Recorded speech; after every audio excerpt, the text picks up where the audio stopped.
Hi guys, night வந்து non veg செஞ்சுருந்தாங்க. அதனால காலையில் எழுந்தவுடனே வீடெல்லாம் பெருக்கிட்டு மாப் போட்டு தொடச்சாச்சு. ஏன்னா வந்து சாமி கிட்ட போகிறோம், திருவிழா வேற இல்லை அப்படின்னு சொல்லிட்டு எல்லாம் சாப்பிட்டுட்டு கதை பேசிட்டு ஜாலியாக உட்காந்துக்கிட்டு இருந்தோம். அப்போ சாரீ விற்கிற அங்கிள் ஒருத்தவங்க வந்திருந்தாங்க. அவங்க எப்பயுமே மோஸ்ட்லி ஊருக்கு மந்த்லி ஒன்ஸ் இல்லை மந்த்லி ட்வைஸ் அந்த மாதிரி வந்துட்டே இருப்பாங்க. நிறைய பேர் ஊரில் இருக்கிறவங்களாம் சாரீ வாங்குவாங்க அவங்க கிட்ட. நான் இது வரைக்கும் எப்பயும் வாங்கினதில்லை.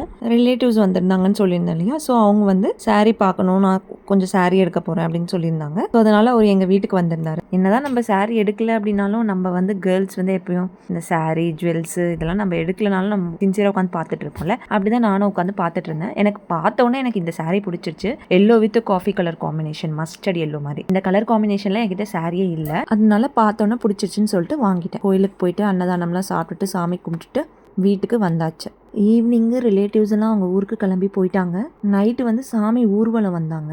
பாப்பா ரொம்ப குஷி ஆயிட்டாங்க. அந்த ஜனங்களையும் சாமியையும் அந்த லைட்டிங்ஸையும் பார்த்துட்டு ஒரே டிஃப்ரெண்ட் சவுண்டாக விட்டுட்டு இருந்தாங்க.